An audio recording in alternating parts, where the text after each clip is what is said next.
कहा कि इमरान साहब पैदल चल रहे हो, क्या सोच रहे हो? मैंने कहा कि मैं तो शायर हूं, मैं तो बस ये सोच रहा हूं कि जो हर जालिम से टकराएगी वो आंधी बनाऊंगा। नए अंग्रेज आए हैं, नया गांधी बनाऊंगा। मैं तो ये सोच के चल रहा हूं। उस शख्स के पीछे रिश्वतखोर सरकारी कर्मचारी की कुटाई। वीडियो को गौर से देखिए, सामने जो लड़की है इसने सरकारी पेपर पास कर लिया सरकारी नौकरी के लिए, ठीक है ना, पर ये बड़ा अधिकारी है, ये बोल रहा है आपको 5 लाख रुपए और देने होंगे तभी आपको जॉब मिलेगी, वरना हम आपको मेरिट में बाहर निकाल देंगे। अब ये बेचारी लड़की सब कुछ बेच बुचा के 4.5 लाख रुपए लेके आई है, 50,000 रुपए कम पड़ रहे हैं, पर ये अधिकारी नहीं मान रहा, बोला 50,000 रुपए लेके आओ। अब ये लड़की हाथ जोड़ दी, बोले मेरे पास कुछ नहीं है, मुझे जॉब दे दो सर। अब देखिए आज इस अधिकारी की वाट लगने वाली है, क्योंकि इसके साथ में एक लड़की आई है, ये लड़की और कोई नहीं पुलिस अधिकारी है।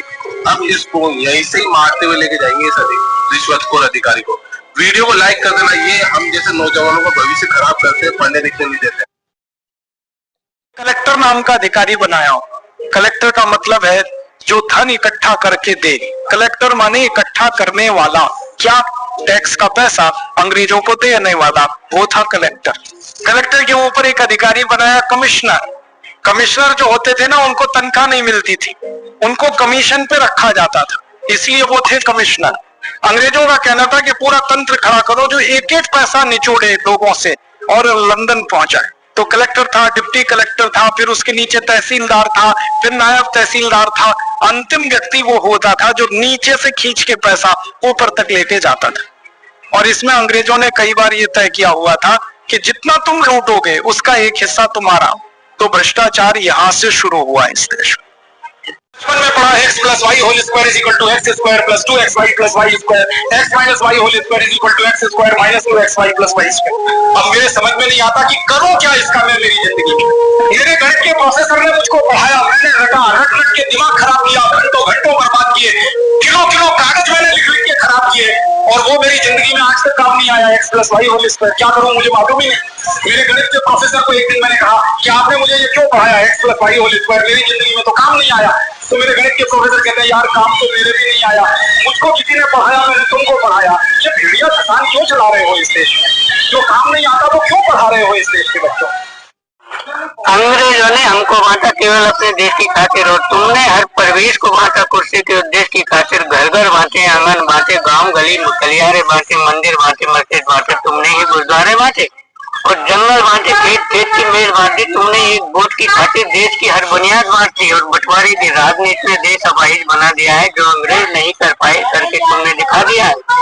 जिस देश का अफसर दफ्तर को एक बात समझता हो, थाने का थानेदार उसे सोने की दाल समझता हो, जिस देश का जेलर जेलों को केवल घुड़साल समझता हो, जिस देश का अपराधी उनको अपने ससुराल समझता हो, और जिस देश का अधिवक्ता कानून का सबसे बड़ा शिकारी हो, जिस देश का अभियंता कागज के पुलों पर शोक बनाता हो, जिस देश का फिल्मी अभिनेता तस्कर से हाथ मिलाता हो, और जिस देश का शिक्षक शिष्यों के संघार में जश्न मनाता हो, ठेके पर नकल चलाने की एजेंसी रोज चलाता हो, उस देश की पापों की गठरी का बोझा कौन उठाएगा और उस देश का जहर पचाने को अब कौन मचेगा?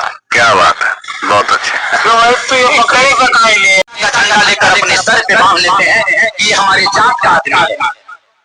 किसी दिन आप भी जिस दिन खुद का झंडा बनाकर खड़ा होइएगा ना, तो लड़ना है तो क्रांतिकारी बन के लड़िए, किसी का झंडा लेकर घूमने की जरूरत नहीं है। आप कमाइएगा तो ही खाइएगा। आज चुनाव है, सब आदमी अपना अपना झंडा देकर आपको बुर्बक बना के कौन विकास करता है? कोई नहीं। जब आप कमाइएगा तभी ना खाइएगा जी। तो जब कमाइएगा तभी खाइएगा, तो हम किसी के पीछे भागेंगे क्यों? हम खुद का साम्राज्य खड़ा करेंगे, हमारा खुद का झंडा होगा। हम रहते अपने घर में हैं तो किसी दूसरे के लिए सर कटाने की कोई जरूरत नहीं है। आपके पीछे आपका परिवार है, आपका बच्चा है, आपका भविष्य है, आपकी जीवन है, उसको संवारिए और उसको संवारने में लगाइए, जातिवाद मत करिए। तो सिर्फ 2 ही जात है। कितने जात है? एक गरीब और एक अमीर। कौन कौन है? एक गरीब और एक अमीर। अमीर लोग जब शादी करते हैं तो जाति धर्म नहीं देखते हो। उदाहरण बताऊं मैं आप लोगों को, तेजस्वी यादव न जाति देखे न धर्म देखे, सही है। अभिषेक बच्चन न जाति देखे, शाहनवाज हुसैन भारतीय जनता पार्टी के नेता न जाति देखे न धर्म देखे, कोई नहीं देखता है। लेकिन हम गरीब को जो है उलझाया जाता है कि जाति में उलझे रहो, धर्म में उलझे रहो, और तुम्हारा जाति का नेता हम बनेंगे, तुम मलाई मत खाओ, हम खाएंगे। सही है कि नहीं है? प्रोजेक्टर भी है तो आपने देखी होगी। एक नायक यहाँ पर भी है, मोहम्मद असलम खान, जो यहाँ के ग्राम प्रधान है, और उन्होंने ये ग्राम पंचायत बना रखी है। यह है कार्यालय बिजली विभाग, वहाँ पर पुलिस कार्यालय है, वहाँ पर स्वास्थ्य विभाग है, यहाँ पर मीटिंग हॉल है आधुनिक पुस्तकालय के साथ में। उधर में कार्यालय ग्राम प्रधान का है, वहाँ पर सहायक कार्यालय का है, वहाँ पर यहाँ यहीं पर लेखपाल भी बैठेंगे जब कभी काम होगा। आइए यहाँ पर हम ना मीटिंग हॉल दिखाते हैं। यह है मीटिंग हॉल। लाइट दिखाइए पहले, कितना प्यारी लाइट्स है।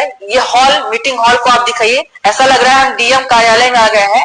कुर्सियां देखिए, नई नई कुर्सियां रखी हुई, अभी इसका उद्घाटन नहीं हुआ। इसके पर्दे देखिए, कर्टन, इस पूरे पंचायत भवन में एक ही तरह के कर्टन लगे हुए हैं, एक ही तरह के पर्दे लगे हुए हैं। ये सारी चीजें प्रधान ने बनाई है। और सामने देखिए हमारे यहाँ इस गांव के जो बिना पार के प्रधान हैं, उनके सारे नाम लिखे हुए हैं। 8 प्रधान 1960 से अभी तक वर्तमान तक हुए हैं।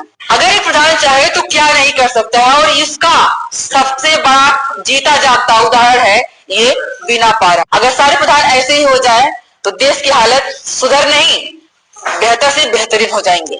यहाँ पर एक प्रोजेक्टर भी है और ऊपर में उत्तर प्रदेश का लोगो भी है, और ये है प्रधान की कुर्सी।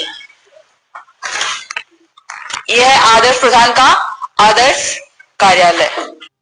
यूनिवर्सिटी एक ऐसी संस्था है जहाँ एक बच्चे के करियर को वैसे ही जैसे बकरा का गला सहलाया जाता है ना, ये देखने के लिए काटना है कि नहीं, उतना ही काटना होता है। 4 साल तक एक यूनिवर्सिटी बच्चों का सबसे गोल्डन पीरियड अपने यहाँ लेके सभा कर देती है। ऐसा कोई यूनिवर्सिटी बताइए जहाँ पे बच्चा 4 साल में कोई ग्रेजुएशन करे, उसके बाद निकले तो 20,000 की नौकरी हो, 20,000 के लायक बन सके, कोई तो नहीं मिलेगा। भारतीय शिक्षा व्यवस्था सबसे बड़ा कलंक सिस्टम है यहाँ पर। उसको स्ट्रगल मिली।